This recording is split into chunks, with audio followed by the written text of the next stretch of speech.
Caros amigos, bem-vindos a mais um episódio de Hoje no Mundo Militar. Neste vídeo falaremos sobre os bilionários apoios recebidos pela Ucrânia e tentarei responder uma pergunta muito repetida sobre esse tema. Afinal, como a Ucrânia vai pagar isso tudo? Se você procura por uma fonte séria e confiável de notícias, o site do Hoje no Mundo Militar é o lugar certo para você.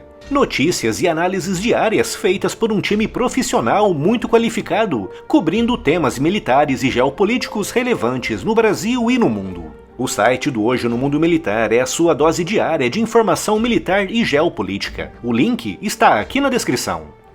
Quando a Rússia invadiu a Ucrânia no dia 24 de fevereiro de 2022, o que vimos foi a nona maior economia do mundo, com o PIB estimado pelo FMI em 2,1 trilhões de dólares, atacando e invadindo a 56ª economia, com um PIB de apenas 200 bilhões, o equivalente a menos de 10% do PIB russo.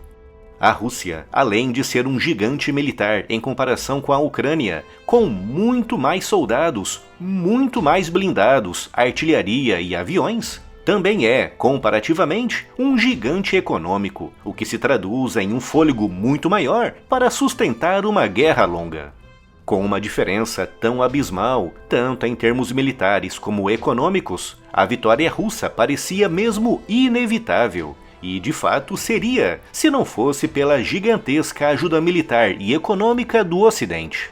De acordo com o último balanço oficial referente a ajudas militares e econômicas para a Ucrânia entre janeiro e novembro de 2022, os Estados Unidos e a União Europeia forneceram juntos algo em torno a 100 bilhões de dólares em ajuda militar direta e econômica, incluindo nesse pacote uma ajuda econômica europeia de 18 bilhões de euros, que será repassada para a Ucrânia ao longo de 2023.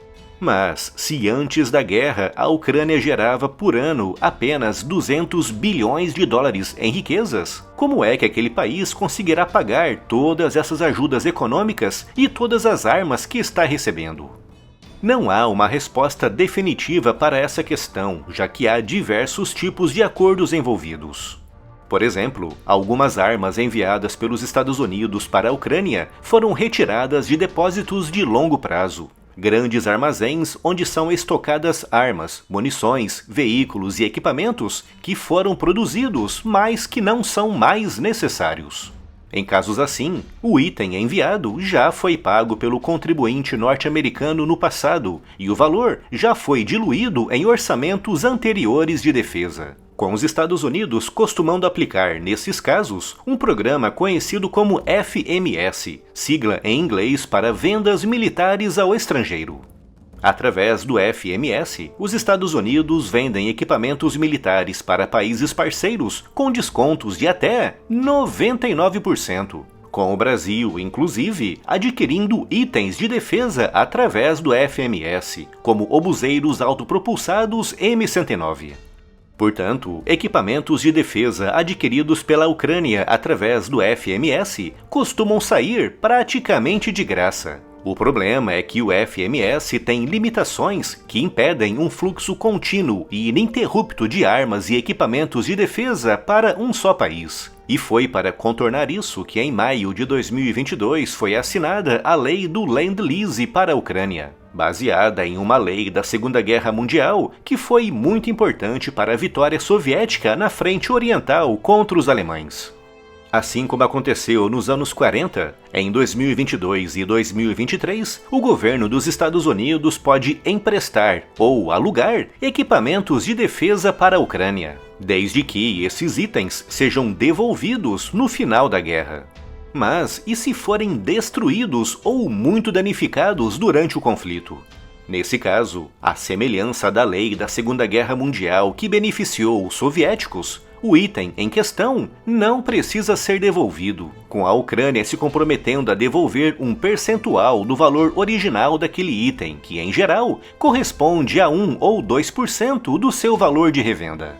Através dessa lei, o presidente Biden pode enviar itens de defesa para a Ucrânia em caráter de empréstimo ou arrendamento, não exigindo por isso um pagamento antecipado. E, acima de tudo, não exigindo uma discussão e aprovação no Congresso para cada novo lote de ajuda militar.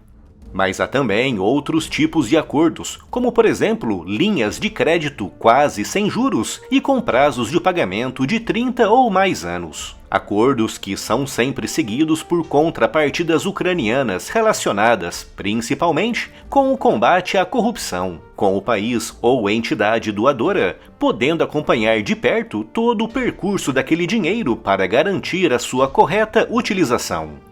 Além do FMS, do Land Lease e de empréstimos praticamente sem juros e com pagamentos a perder de vista, a Ucrânia, depois da guerra, receberá aquilo que a União Europeia chamou de Plano Marshall do século XXI. Uma referência ao Plano Marshall aplicado pelos Estados Unidos na Europa e que contribuiu para o renascimento do continente no pós-guerra. Assim como foi feito há quase 80 anos, o novo plano a aplicar na Ucrânia não envolverá apenas a entrega de dinheiro ao governo de Kiev, mas sim planos de incentivo à produção e modernização da indústria e agricultura, e a queda de barreiras econômicas, comerciais e alfandegárias entre a Ucrânia e parceiros internacionais para fomentar o comércio internacional. O que significa que ao longo dos anos e décadas após essa guerra, todo aquele gigantesco volume de empréstimos, totalizando dezenas ou mesmo centenas de bilhões de dólares, estarão fortemente diluídos em uma economia ucraniana modernizada e, acima de tudo, totalmente integrada com o Ocidente. Mas, muito mais importante do que tudo isso, está o grande interesse dos Estados Unidos, da Europa e da OTAN em terem, ao seu lado, uma Ucrânia totalmente de costas viradas para a Rússia. Já é bastante óbvio que no futuro, daqui a 10 ou 15 anos, a Ucrânia será inevitavelmente integrada na União Europeia e também na OTAN. Quando isso acontecer, a Rússia, que usou como desculpa para sua invasão a aproximação da OTAN às suas fronteiras, terá a aliança não apenas no seu flanco sul, a apenas 500 quilômetros de Moscou, mas também no seu flanco norte, representado pela Finlândia. Isso irá alterar profundamente o equilíbrio de poder no leste europeu a favor do Ocidente. Algo que para os Estados Unidos, União Europeia e OTAN simplesmente não tem preço. Se custar 100 bilhões ou 1 trilhão, é um preço que estão dispostos a pagar. Não param de chegar novidades à loja do canal. Se você procura aquele presente bem legal com o tema do militarismo, a loja do canal é o lugar certo para você. O link da loja você encontra aqui na descrição.